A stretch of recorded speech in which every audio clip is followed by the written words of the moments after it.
Ну а что пенсия? Пенсия дело такое, ты ее не ждешь, не хочешь, а она к тебе все равно придет. Всем привет! С вами Таня Генерал. Приветствую вас на канале Субъективно об Америке.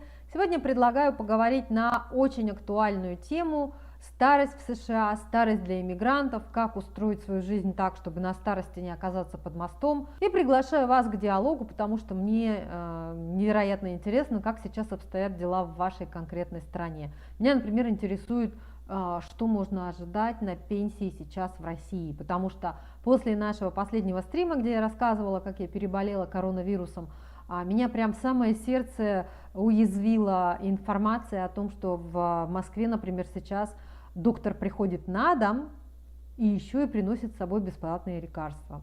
Возможно, не все уж так плохо в русском государстве, может быть, уже время паковаться и ехать обратно. Но у меня есть сомнения, потому что в Америке я уже знаю все вдоль и поперек, что меня ждет, сколько я буду получать на пенсии, а в России пока все это странно и непонятно. Так что мы с вами сегодня совершаем полноценный равноценный обмен. Я вам рассказываю все, что я знаю, как это обстоит в США, а вы мне рассказываете, как это обстоит в России, в Украине, в Белоруссии, может быть, даже в Грузии. Может быть, в Грузию поедем на пенсии. Итак, американская пенсия состоит из двух частей. Это накопительная часть и это социальная часть. Социальная часть – это ваши собственные деньги, которые вы выплачивали в качестве социального налога в течение всей вашей трудовой жизни. Работать в США для того, чтобы начать получать такую пенсию, нужно не меньше 10 лет или не меньше так называемых 40 рабочих кварталов. Те, кто работал меньше, будет получать, соответственно, меньшую сумму или даже, может быть, не будет. Более подробно можно все узнать, абсолютно открытая информация, сайт, который называется ssa.gov. Это сайт Государственной социальной службы. Там создаете аккаунт, и после этого у вас доступ есть к любым калькуляторам, к любым расчетам. Вы вводите свои данные, свои условия проживания, свой доход, иждивенцев, и можете обнаружить, например, что вы имеете право на какие-то еще дополнительные льготы еще до пенсии. Официальный срок выхода на пенсию в США 67 лет.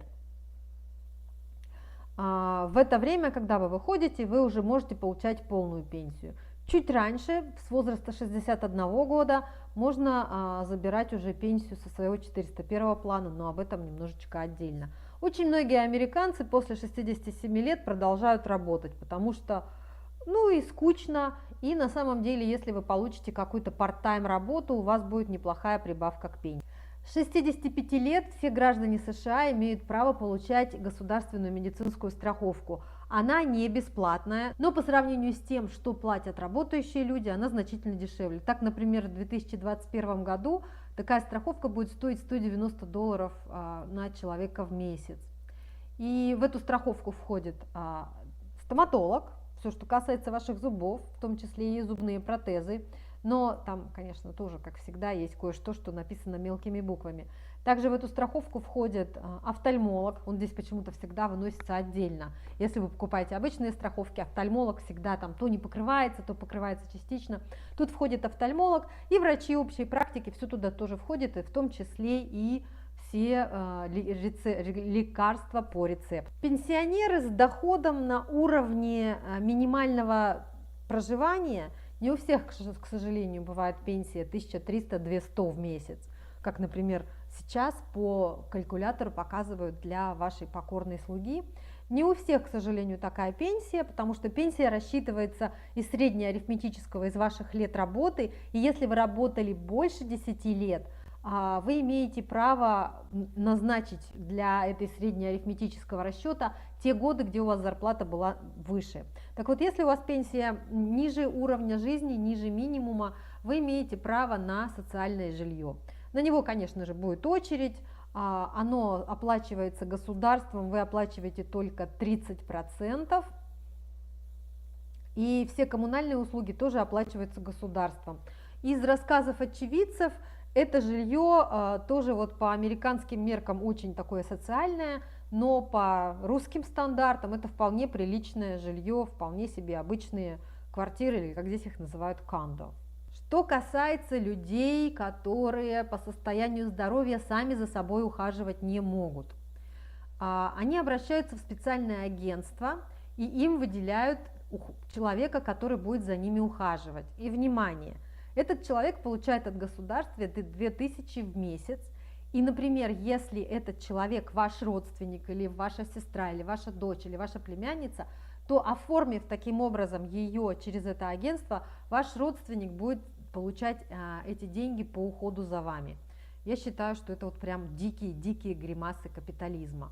Кроме всего прочего, мы сейчас с вами очень мимоходом скажем, потому что это уже, знаете, такая зажравшаяся Америка.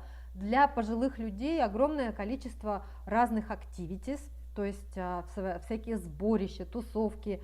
Даже есть специальное учреждение, которое называется daycare, такие детские садики для пожилых людей. Они не бесплатные, их оплачивают либо сами участники этой вакханалии, либо их родственники, но тем не менее делается все, чтобы пожилым людям скрасить их досуг. И плюс во всех практически учреждениях оздоровительных, разные спортивные клубы, йога-клубы, бассейны, спортзалы, всегда есть большие скидки, прям существенные скидки для пожилых людей. В некоторых местах даже они могут получить свой membership бесплатно. То есть всячески поощряют пожилых людей, чтобы они были социальными, чтобы они проводили время активно, а не гнили дома. Я считаю, что это тоже большая заслуга. Ну а теперь перейдем к накопительной части нашей пенсии, то, что мы сами с вами потопали и сами полопали. Хотя, если уж совсем смотреть в корень, то и социальная часть пенсии – это, в принципе, то, сколько вы зарабатывали в течение вашей рабочей жизни. Так вот, накопительная часть, в первую очередь, это, конечно же, так называемый 401 план. 401 план свое название получил по номеру статьи в Налоговом кодексе.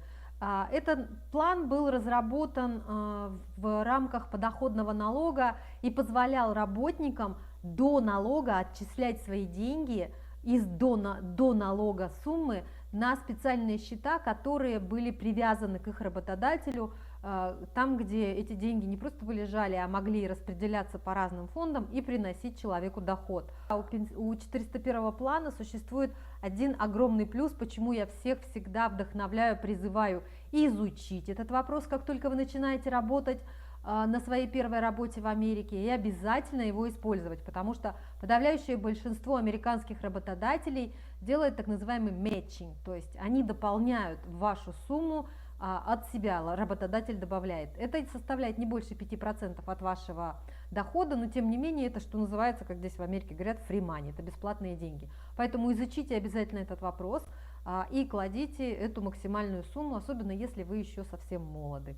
На этих пенсионных счетах чаще всего возможности инвестирования ограничены теми фондами, с которыми сотрудничает компания, которая сотрудничает с вашим работодателем, но тем не менее, если грамотно этим делом всем оперировать, можно тоже, в общем, неплохо там порезвиться. У меня, например, за 7 лет работы практически 100 тысяч там саккумулировалось. Эти деньги я снять сейчас не могу без штрафа, и воспользоваться ими я смогу только после 61 года. Если я сейчас буду их снимать, не нужно будет заплатить тот самый налог, так как эти деньги уходили на этот счет до налога. Но есть кое-какие исключения. Например, при покупке дома я могу сама у себя занять там эти деньги, взять их. Я получила, допустим, я написала туда запрос, мне прислали чек на требуемую сумму, я эти деньги вложила в down payment, и теперь я сама себе их возвращаю. То есть из каждого платежа теперь добавляется еще там какая-то небольшая сумма, которую мы согласовали, и теперь они у меня туда возвращаются. Но они возвращаются туда только на бумаге. На самом деле вся сумма у меня там фигурирует, и на нее успешно растут проценты. В связи с последними событиями, вот за последний год в США со всеми этими скачками на фондовом рынке, очень приятные цифры роста я там вижу. И это вот такая хорошая возможность очень аккуратно инвестировать тем, кто ни бельмеса не понимает. Поэтому 401 план обязательно изучайте, что у вас предлагает работодатель, обязательно пользуйтесь. Если вы работаете сами на себя, вы тоже можете открыть такой 401 план, но только он не будет называться 401, это дело называется Roth IRA. Открыть его вы можете, например, с брокером типа Vanguard. Это вся вот эта тема отдельная, большая, широкая, я пока туда даже не полезу, но имейте в виду, что и вы тоже, если даже работаете на себя, вы можете такой пенсионный фонд открыть и потихонечку дать уже деньгам расти. Это было прерогативой Америки долгие годы, не знаю, что будет дальше, сейчас такое время, что вообще непонятно. Но это и было вот эта стабильность и знание, что через 10 лет, через 20 лет у тебя это все будет аккумулироваться проценты на проценты, и в итоге получится кругленькая сумма. Ну, я начала поздно, поэтому на миллион я, конечно же, не замахиваюсь, но что-то около миллиона все равно где-то там должно быть. Кроме 401 плана, к сожалению, на 401 плане есть ограничения. Вы не можете положить туда... Сколько вы не можете туда положить-то? Ага, нашла. Вы не можете положить туда больше 19 тысяч долларов в год. И, допустим, у вас такая невероятно огромная зарплата, или вы так экономно живете, и у вас еще остаются свободные деньги, и вы хотели бы их инвестировать. Опять же, сейчас мы не говорим ни про какой дейтрейдинг, ни про Forbes, ни про Форекс, ни про что. Мы только говорим про те самые аккуратные и очень сейф инвестиции. Как я уже упоминала, существует такая программа, которая называется Roth IRA. Это отдельная от эмплойера, от вашего работодателя. Это счет инвестиционный для пенсии, который вы открываете сами. Допустим, используя брокера типа Vanguard. Вы его открываете сами, вы в год туда можете положить не больше 6 тысяч по данным на 2021 год. Вы сами там управляете, распределяете все какие-то фонды, найдете, куда вы их направляете, эти деньги вы решаете сами. Ограничений на снятие нет на сумму, которую вы кладете. Сумму вы можете эту снять без процентов, без пени, без чего бы то ни было. А вот то, что наросло сверху благодаря вашим умелым манипуляциям, на это дело у вас тоже будет процент, потому что это уже идет, пенсионный счет, и проценты вы снимать просто так не можете.